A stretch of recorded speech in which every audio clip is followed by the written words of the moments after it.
Hi, I'm Amber Feller. I'm the current Round Rock ISD School Board Trustee, Place 3, and serving as your school board president. And I'm Amy Weir. I am the current Place 5 Round Rock ISD Trustee and serving as Board Secretary. We came to you today to talk about a meeting that we're having later this week on Thursday, September the 15th. And in that meeting, we're going to be talking about our tax rate. Passing a tax rate is one of the 3 statutorily required duties that we have as a trustee. We have to pass a tax rate, we have to pass a budget, and we hire a superintendent. And so we have some really exciting information to talk to you about today, and we want you to get educated and informed about what Round Rock ISD is doing and talking about how it compares to other school districts in the Central Texas area. And remember, Amber, we do need to have a quorum of our trustees show up for these statutorily required What's a quorum? meetings. A quorum is a majority of the board. That's 4 of us, since there are 7 board members. And under the Texas Open Meetings Act, we have to have 4 members in the room. We are allowed to have virtual attendees, but in order to be compliant with the Texas Open Meetings Act, we have to have 4 trustees in the room. We have had a problem with quorum, but hopefully, since this is statutorily required, we will have 4 members that attend this meeting. Absolutely.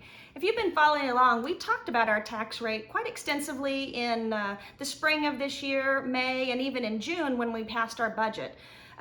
Some of the assumptions that we pass in our budget are based on when final tax rolls are completed. That happens in July. And so for the state of Texas, we pass our tax rate in the month of September. So we have some information about what Round Rock ISD's tax rate is proposed to do, and we're planning on passing it this week, and then also comparing it to other districts in the area. So Amy, if you wanted to talk about some of those numbers, I think that'd be really helpful. And then I think first though, let's talk about our tax rate, because people see it on their tax bill as one number, but Yes. really it's not just one number.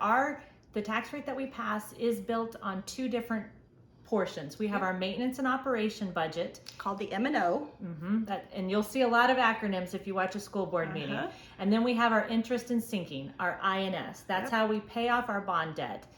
And our teachers are all paid through M&O, and our staff, and most of our daily operations are paid through M&O.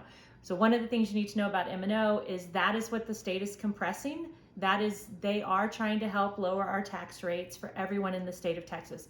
But we do have a minimum that we have to tax you. That is set by the state, and we cannot go lower than that. It's part of their Robin Hood plan. It's part of recapture. We actually in Round Rock pay more than I think anybody else in Williamson County, because I don't know that there's any other Williamson County school districts that are part of recapture. A lot of Travis County schools are. But we do have to give back. So we are doing our best to keep it as low as possible. And I think what the important to understand about that maximum compressed rate is, if we could, we would actually collect less money from you than we do right now. But the state will not allow that. And so we have to collect at a minimum number, and then anything that we don't use above that, we send back to the state. And I think this year's number is $70 million. 70, a little over 70. So that maximum compressed rate is going to be 0.8046 this coming year for us. Now, when you see our M&O rate on Thursday, there's going to be 5 extra pennies on there. Yep. Those are called our golden pennies. They are our golden pennies. In the tax lingo world. And those golden pennies are important because we do not have to give any of that money back. They are the only pennies in the M&O budget that we get to keep 100%. And for those of you that were paying attention last year, when this was voted on, that extra penny was what we were able to use to give our teachers a pay raise. Yes. We all know right now our teachers are struggling. All of our staff are struggling. It is so expensive to live here in Central Texas. Yep. And that 1 penny made a big difference. Now, if we had that $70 million that we're going to send to the state back, we could give our teachers a lot more money. A whole nother world. We could lower your taxes. We could give everybody a raise. Unfortunately, that's going to be up to the state legislature. Hopefully they're going to address it coming this next session. Absolutely. But we have to pass a tax rate on Thursday based on what the law is today. So we have that 0.8046 plus our 5 golden pennies as our M&O. Yes. And then our INS, though, we do have some flexibility in INS. Absolutely. So our INS, we are required to make an annual principal payment. It's kind of like when you buy a home, you have principal and you have interest. And so we have the same thing in the school district when it comes to our bond debt. And so we make a principal payment, which I believe this year was around $90 million. And then we have an interest payment, which I think was another $10 million. Don't quote me on that. I have to go back and look at my numbers. But we have to make that, and that's required. And so we look at the minimum number that we can collect and still make our principal and our interest payment. And then occasionally we make what's called a defeasement payment. And in home finance language, that's when you pay off your loans early. And we try to do that in Round Rock. Absolutely. That is not new. We do have an awesome new COO. No. CFO, thank you. But we have always tried to do that in Round Rock. Even though the bonds that we take out may be 20 or 30 years, it has been our standard practice to pay them off in 15 years. Absolutely. Defeasement payments are definitely part of the Round Rock ISD strategy. It's why we have the AAA bond rating. It is why we have an A with TEA for financial reasons. We do try to be great stewards of your tax dollars. And that's just a little side note, something I'm really proud of is that we are the only district in the state of Texas, and there are 1,200 school districts that have a AAA rating from both Fitch and Moody. And so it's really a gold star on our finance department on how we manage our money here in the district. So I think that's important to know. It is, and it's going to be an exciting meeting. I'm going to say exciting, even though I'm not a numbers person, and I know it's taxes. But when you look at the presentation, and hopefully, it'll be up on Monday evening. Came up yesterday. Yeah. And our tax rate is going to be 1.06. Let me look. 1.0626 is what the administration is proposing.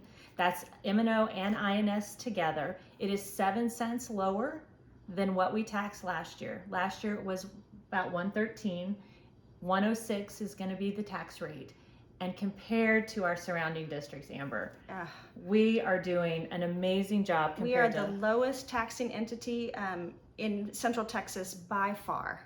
Mm-hmm. I think you have some of the numbers here for us. I do. So Hutto's proposed tax rate is going to be $1.40. Pflugerville's is $1.26. Leander $1.27. I mean, they have a couple big votes coming up for them too. But Georgetown $1.21, and we're at $1.06. So you have to understand that for a $500,000 home, Amber actually did the math for this before we started. So I will let her do it because she's a math. So if you had a $500,000 home that appraised at $500,000, in Round Rock ISD, your tax bill would be $5,313 approximately. If you owned that same home in Hutto with the $1.40 tax rate, your tax bill would be $7,014. So you're talking about almost a $2,000 difference in your tax bill. And we all know how the economy is right now, and with inflation, rising prices, it has been nice to see gas go down, but it's not down enough yet. And everything costs more right now, and $2,000 can help our homeowners and our citizens in Round Rock ISD stretch the money that they work so hard for. And I think, what's important to know is that we are making all of our payments. We are on our debt. We are trying to pay that down. And it is just expensive to run a school district. It is. But it is why so many people move to Round Rock ISD. They move here because of our great schools. Absolutely. And we have to keep that going, for businesses, for homeowners, for your property values.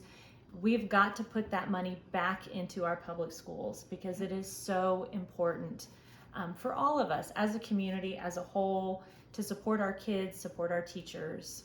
And I think one more thing that's really speaks to how wonderful the finances are managed in Round Rock ISD is with our tax rate that low, we are still able to offer a raise to our teachers. We are still able to provide all of the services to all of our students with all needs, whether they need talented and gifted advanced learning systems or agreements with partnering facilities, or it's someone in our special education department that needs extra supports in their IEP. And so with that $1.06, we are so fiscally wise that we are able to stretch that money to get everything, all of our needs met in the district.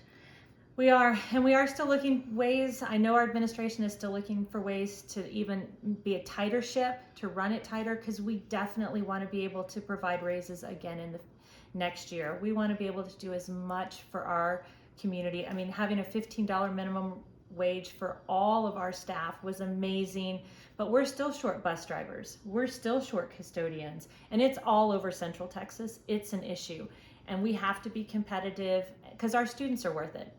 our teachers are worth it. And I think for those of us that are on the board, it is definitely one of our goals outside of our student achievement goals that we are looking at to make sure that we're fiscally responsible, but also taking care of our staff and students. So we hope that you tune into our meeting on Thursday, September the 15th. We'll get started about 5:30. We'll have public comments, a few other business items, and then we'll start talking about the tax rate. If you have any questions, don't hesitate to reach out to either one of us. We can answer your questions. If we don't know the answer, we'll get you connected with somebody in the district that can answer those tax-related questions for you. But thanks so much for joining us today. Yeah, if you want to sign up to speak, you can sign up in person an hour before the meeting, or 24 hours before the meeting you can sign up online. Just go look for our agenda and it'll be there for you. I appreciate you. roundrockisd.org. Yeah. Have a great day. Amy Weir, Place 5. And I'm Amber Feller, Round Rock ISD Trustee, Place 3.